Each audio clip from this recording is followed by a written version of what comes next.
Welcome to Thrive and Advance podcast, where we help you make business growth predictable, profitable, and enjoyable. I'm Dr. Shorey Aftahi, your host, and I'm excited to introduce our guest today, my good friend David Adaro, CEO of Zoe Training, a global training organization with expertise in multidisciplinary topics, helping leaders and organizations be the best version of themselves. Hello, David. Hello.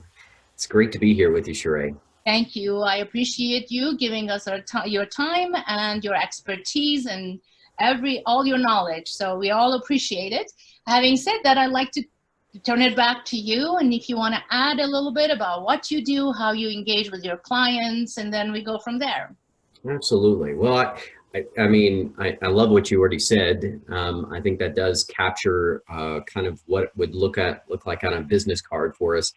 But ultimately, I'd like to consider our organization and my role is more of a solutions architect. You know, someone that comes into organizations and helps them identify what is wrong and help them achieve the goals that they're trying to get to. And we do that with more of a focus in training and facilitation pieces. I know we also work with consulting pieces and coaching as well, but we really want to help identify and solve where people are really going. It's funny because a lot of the people that call me, they know what's wrong, but they don't always know how to fix it. And I know that that seems kind of strange because most of the time they'll kind of have a solution, but oftentimes it will be the wrong or maybe not the correct solution that goes in there. Reminds me of when I lived in Parker, and we used to have a house that backed up to a field. Mm-hmm. And inside that field, we started seeing mice that showed up in our basement. Oh. And my wife made an ultimatum: you get rid of the mice, or you may not be able to live here any longer. So I found it very urgent to get rid of those mice. So I went down to Home Depot. And I said to the people there, I said, I've got a mouse problem in my basement. And they said, what you need is a mouse trap. And I said, great. And I took mouse traps home. They killed mice, but I still had mice coming into my basement. Went back to Home Depot and I said, hey, these mouse traps didn't work. And they said, you know what you need is the Zapper 2000, whatever this machine was. And that will get rid of your mice. And it killed more mice. However, I still had a mouse problem. Finally, I went back and I talked to someone different this time. And they said, have you ever thought about fixing the hole that they're coming in? And I looked at him and I thought, why wouldn't I think of that? And it's so funny because you just sit there and you go, duh, yeah, it just makes sense. Fix the hole and that will fix your mouse problem. And I think that's kind of how I view our business is that we really help people identify where are the holes, what's really happening that's causing the bigger problems so that we can help you identify that, fix the hole and help you get the results that you're looking for. Right. Having said that, we all work with leaders, organizations that do understand there is an issue, but they fail to take an approach that addresses the root cause. I'm sure you deal with that as well. Mm-hmm. So in general, what are the challenges that a lot of leaders are tackling, but they're not taking the right approach to fix the root cause issue? So tell us a little bit about what you're finding out there. So making sure I understand your question, you're looking for what are some of the key issues that I often see that leaders are facing that they're not aware of? That they're not, it's not that they're not aware of. As you said, they may be aware that they have a problem, but in fixing it, they use the Band-Aid philosophy rather than addressing cover the hole so the mice doesn't come in, right? So they're not addressing the root causes. How does that transpire? How does that affect the organization as a whole? Well, we work with a lot of larger organizations and a lot of government groups. 80% of our business is municipalities or federal governments. And when you work within very well-established systems, you have a buildup of we've always done it this way. We've got a lot of structure that's in part there that people have stopped asking, why do we do this? And because we just do it. And I think that where we find leaders hitting those roadblocks are that they often will say, hey, we just need, we need to keep doing this. They won't, what they want to analyze and look at, why are we doing this? Is this still appropriate? Maybe it was at one time, but is it still fixing or solving the problems that we needed to? There's a lot of structures that bureaucracies and organizations like that have in place that are not helping, but actually hurting where they're trying to take new thought and where they need to go ultimately. So it has been difficult to come into a well-established system and help people with that. One of the strategies that I utilize is you really, first of all, you have to be able to empower people to feel that they don't have to be victims. And I think a lot of leaders oftentimes feel powerless. One of the mantras that I often hear is, "It is what it is." That's the big theme, that they just assume it is what it is. I can't do anything about it. And we have to really help people see you are the architect. You are the person that can influence and start changing things by controlling the controllables that you have. And that piece, giving them the empowerment or feeling like they realize, oh my gosh, I'm giving all my control away of what I actually can influence, and they give that away so quickly to a leader or to a situation where they say, I have no impact, I can't do anything, and we will just stuck. And so really changing those, fixing those holes, those proverbial holes that we just talked about, that really comes with empowerment of people, that they feel that you are empowered to make some different changes. And once people realize that, you know what, that really there's a lot more control in your hands than you take, and then they can start looking at the situation slightly differently. So how do you see leaders actually make that paradigm shift? Because it is a paradigm shift. Yes, it is. How to view, how to look at the issue, right? Issue at hand. So what is your experience? How do you see, or even yourself, within, we go help other people, and sometimes when it's us, ourselves running our companies, we may experience the same thing. We have to take a step back and change that paradigm. So what are the ways that you think, or you've seen, that is effective to make that paradigm shift? What a great question. Paradigm shifts are difficult for all of us, myself included.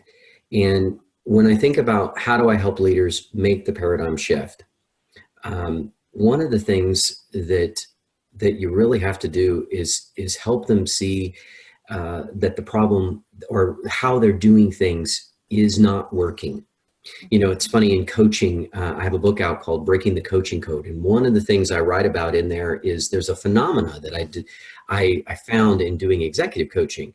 And I do a rating system. So when people come to me and they say, this is what I want to talk about, and I say, great. And I'll ask them a question about rate the reality of it. And I'll say things like, on a scale of 1 to 10, how's this working for you? And even when I'll say, what are you currently doing to address what you're doing? I'll hear occasionally people will say, I'm doing nothing. And I will still make them rate that reality. I'll say, on a scale of 1 to 10, how is nothing working for you? And it's fascinating, this phenomena that takes place, because nothing, you and I both know, nothing is zero. It is not working. It is not helping. It's not moving us where we want to go. But the average number that I receive is a 5. And so at first I was kind of stunned by this, and I was like, what do you mean 5? So you're telling me 50% of the time, nothing is doing something for you, getting you there. And so I learned to put it back to them, and I'll say, so what you're telling me is 50% of the time, nothing is really helping you move towards your goal. And they'll look at me and they'll go, well, no.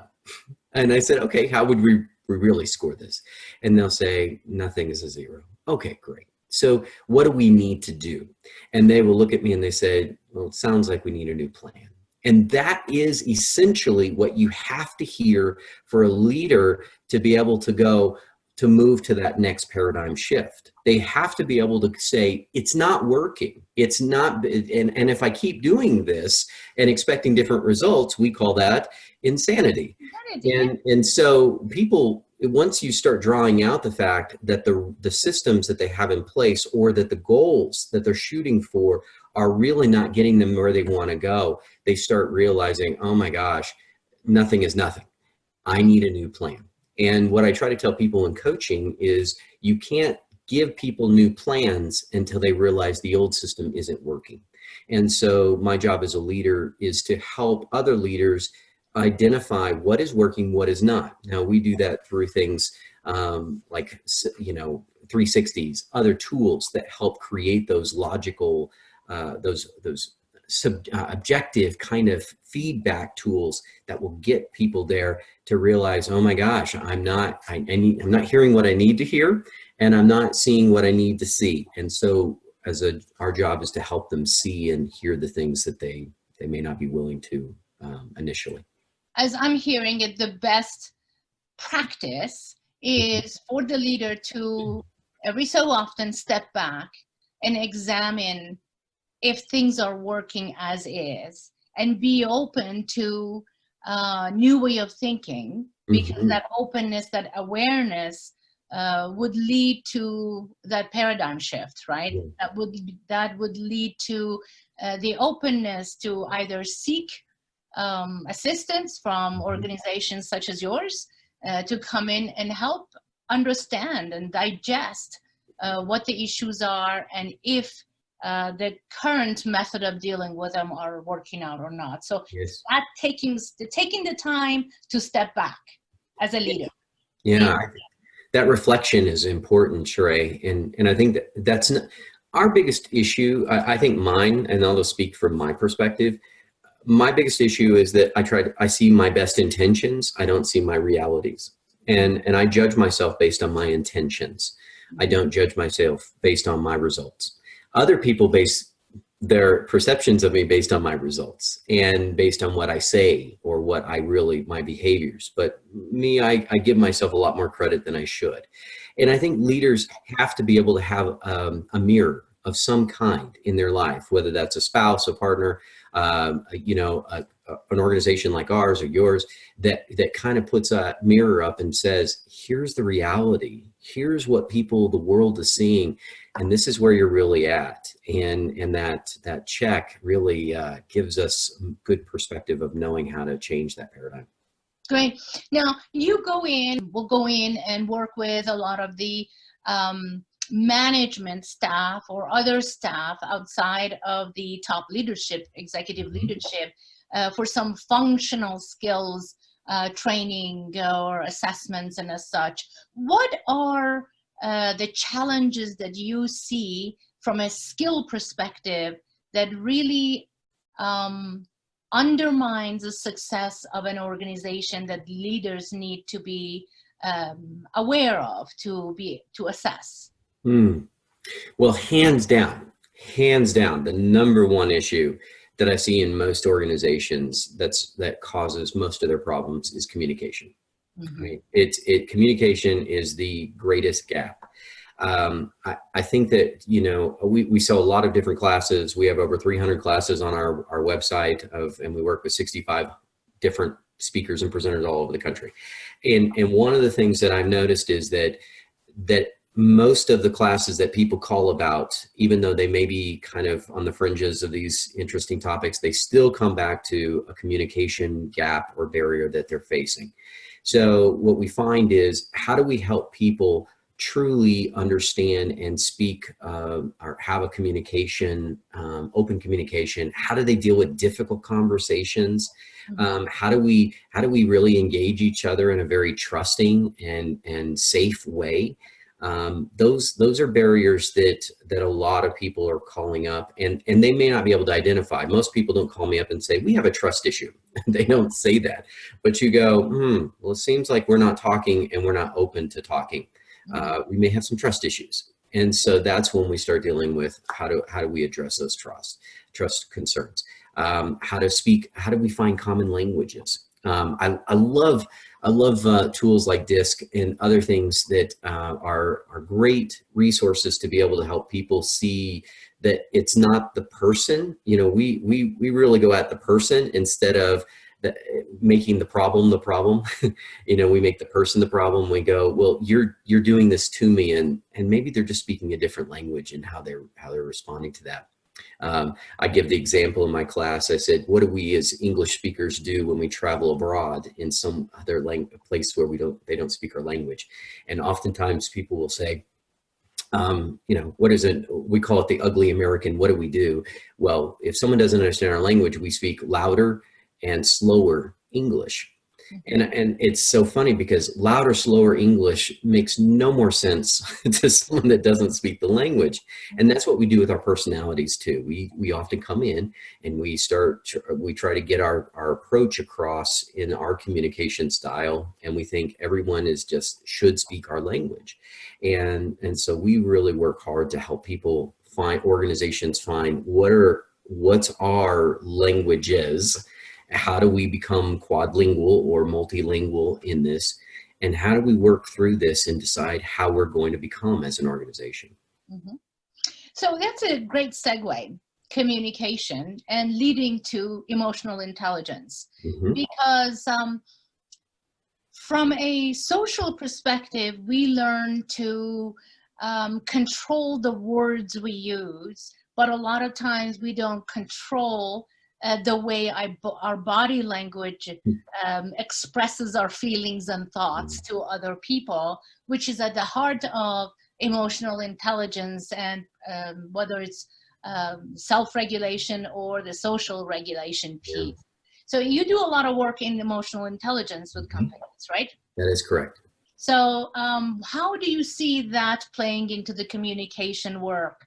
And what people need to really be paying attention in the way they collaborate and get work done. Your question, as far as emotional intelligence goes, we often see that people, they focus on what they know. We as a society tend to focus on IQ rather than EQ. And it wasn't until the 1950s and beyond that the real research started coming out, that we started dealing with that EQ had a higher impact in success in organizations and with others than IQ. And I mean, it's like 70% of people with high EQ were much more higher predictors of being able to be successful in the work. And in fact, the higher your EQ score goes up, the more money they've actually been able to assess a dollar amount to each point.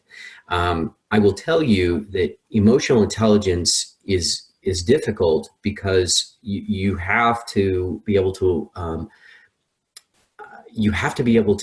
identify what's really going on within me. Mm-hmm. What's really happening? I'm saying the right things, but it's not coming across.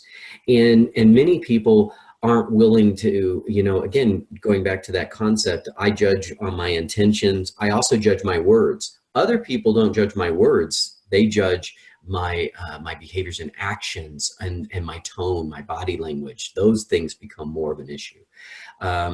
You know, that's the part where I think that we come into an organization and really help them assess what are these individual gaps or opportunities that people need. And then what is a very targeted approach to building up their emotional intelligence. Emotional intelligence is really 4 or 5 pieces that are a part of that whole subject matter. And so some people are good in some areas of it. And so what we try to do is help them identify where are they missing those pieces and how they can incorporate that intelligence piece into it. Excellent. So as you go in and work with organizations of all sizes, right? Mm-hmm. You go in to do some training. How do you assess for the organization the ROI of their investment in training, and how do you express to them, communicate to them the best way to truly get the ROI out of their investment, because training itself won't do it, Yeah. right? Yeah. So, Very difficult question. Let me start off by saying I was surprised because when I started in the training world in my own organization, what I wanted to do was really focus on ROI because that was important to me. I came from a sales organization, and dollars and cents made were king, and you had to make sure that whatever you were doing was going to impact a bottom line result. And so everything kind of went through that filter. And so when I started my own organization to come into and do more of these training pieces for others, I thought that that was going to be the top of mind for them as well. And that has not been the case. I have found very few people care about return on investment. They do, senior leaders care about that, but really, in most cases, it's not reflected in the in how they follow up with the training, how they set up the trainings, what they do after the trainings, and then how they tie it to a metric that they want to measure for change and growth. And even they kind of give us this bewildered look on their faces when we say, okay, how are we going to measure whether or not we were successful to hit your target? And most people are like, well, we really don't have time to mess with that. We really need to get this out there to our people. And that's where it gets scary, because at that point, this isn't really going to be measured. It's not going to be followed up on. This is a stopgap. They have a problem. They're trying to fix it. It's a mousetrap. And sometimes you start with mousetraps and you come out there and you do that. Eventually, hopefully you educate enough to show, all right, well, how's this working? Have we seen the problem change or get better or get worse? What's happening? And then we're able to come in and go, all right, what can we do? Kilpatrick's has the different levels of, a level 1 training feedback, which is more about how's the room temperature, these very basics. We call them the happy smile faces, and so most people, they do a happy smile face survey on what we do in the classroom, what our people do. And yeah, I had a good time. I had fun. I laughed. I learned some things, and it's great.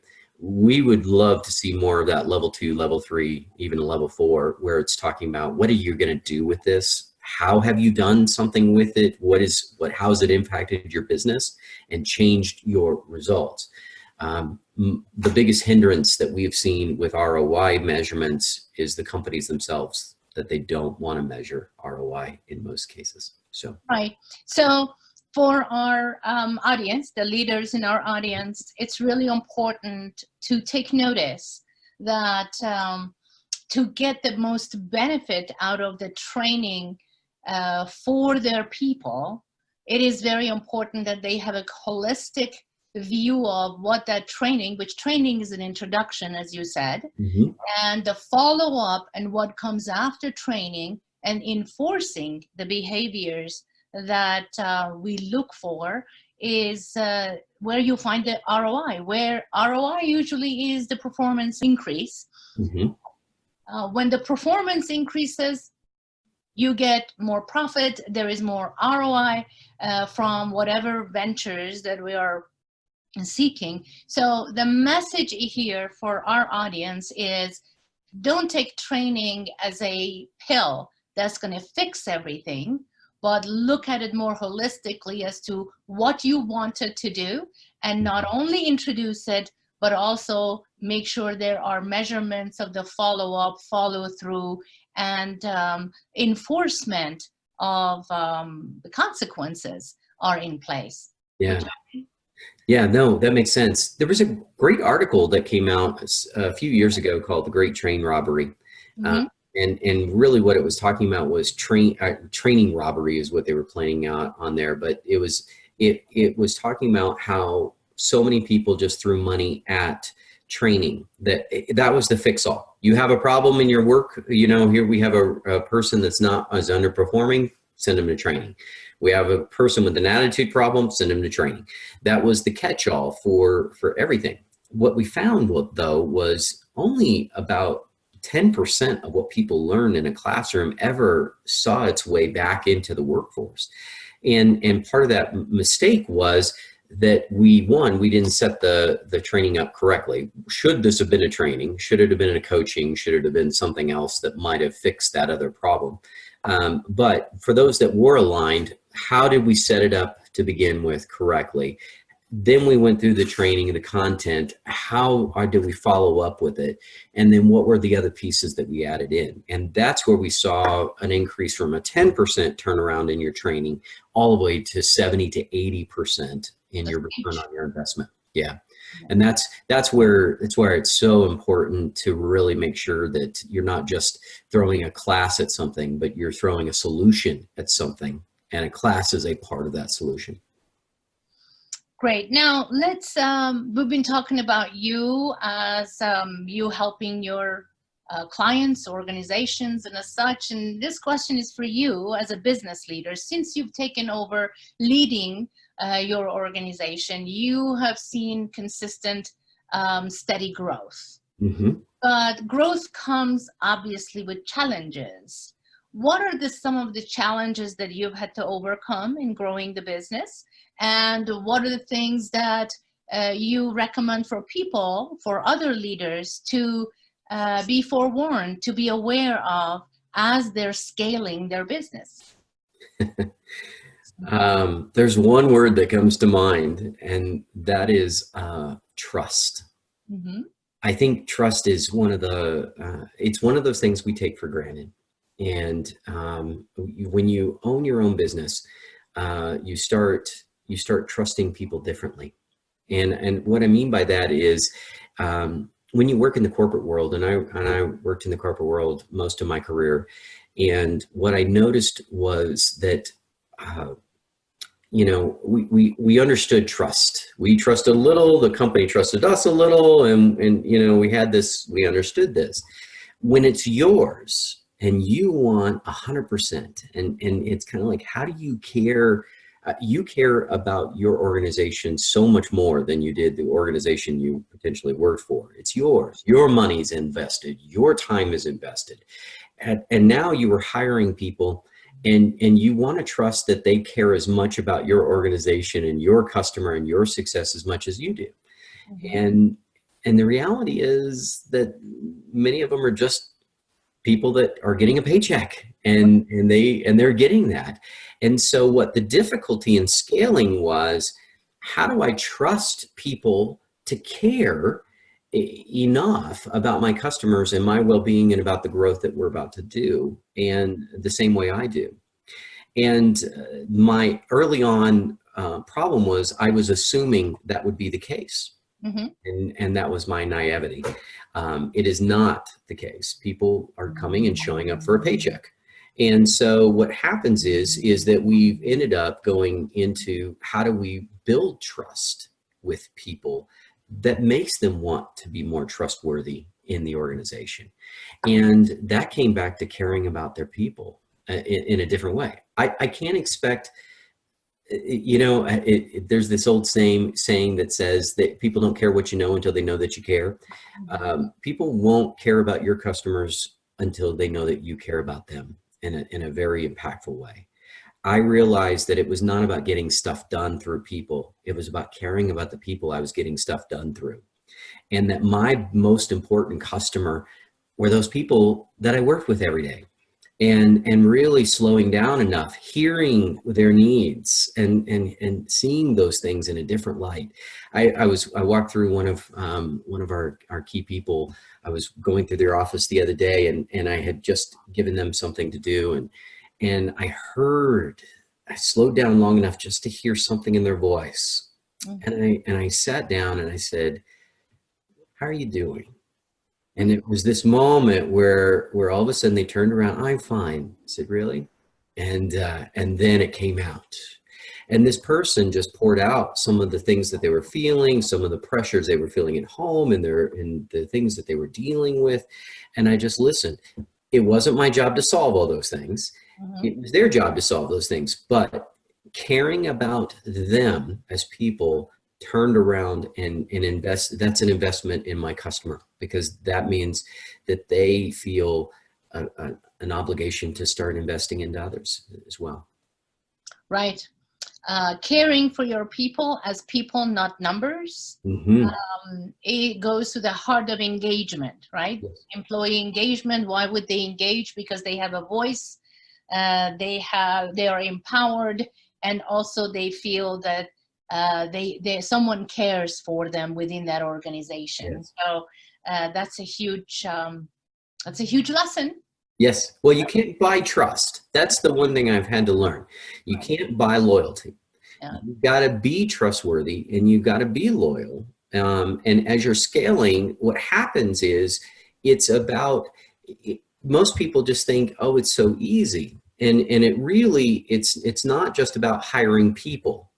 It's about becoming the right leader to manage those people. I love Jim Rohn, who says, don't ask that it be easy, ask that you be better.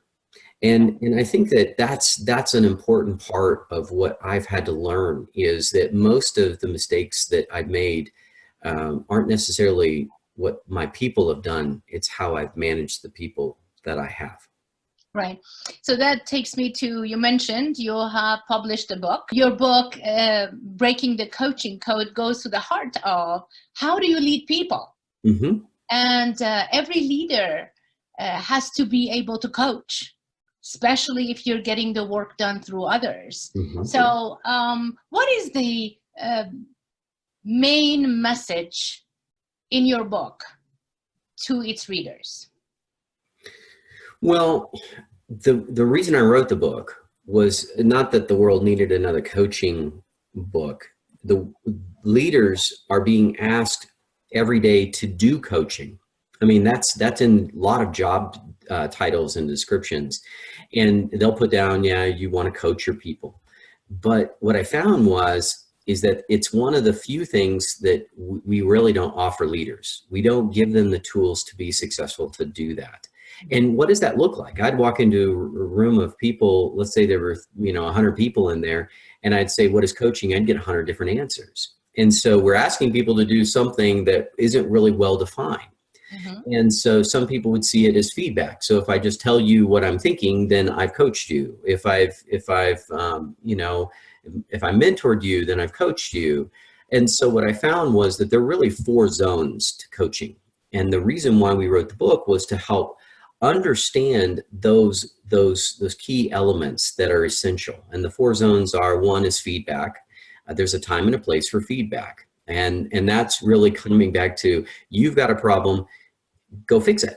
It may or may not be, I'm not necessarily, if I pull up and I see someone has a flat tire, I may not jump out and fix the tire, but I'm looking at them and saying, hey, you're driving on a flat tire. And I'm identifying some of those things. And I think feedback really is good about really quick, here's what I see. It's just giving that piece. Then the next one is training, because training is a form of coaching. And that one is, you have a problem, here's how you fix it. And we're really giving people the tools to be able to go, here's the knowledge or the skills you need to be able to fix the problem. And then the next one is mentoring. And mentoring goes a little different, because mentoring is, I have a problem, fix me. And I think of going to the doctor or going to a lawyer. Usually you don't go to the doctor and say, coach me through this. No, we go, here, fix me. What do I need to do? I've got a heart palpitation. What needs to be done? Fix it. And so those are the kinds of things that we look at. But there's an awareness piece. In the first 2, it's mainly other people creating awareness for us. In the last 2 zones, it's more of us, we're aware of it, and we're asking for help in a different way. The last one is collaboration. And that's more where we see the executive coaching style or developmental coaching. And that says, I have a problem, help me fix me. And so I've already got the tools. I already know probably the answers. I just need to help someone to walk it through with me to help me get to those pieces so I can put the right plan together. And so what we do is we create, instead of looking at only one style of coaching, we said, here are the 4 zones. Optimized coaching is being in the right zone at the right time. So it's not that collaboration always gets better results. It doesn't. feedback sometimes is the only tool that you have. But you need to be able to identify which of the tools are the best ones. And so the book really helps people get the tools or get the information that they need so that they go, oh, in a very practical way, I can switch here. Here's some very easy tools to be able to do this and do it impactfully. Excellent. I highly recommend to anyone that leads other people to read David's book, Breaking the Coaching Code. I think it's a great tool and how to be successful as a coach and a leader. I wish we had more time to discuss more because there is so much more we can talk about, but hopefully we can have you as a guest on our show another time and take it deeper and talk about other topics. I would love that. Thank you so much, David. I appreciate you giving us your time. And the audience, thank you for listening. And till next time.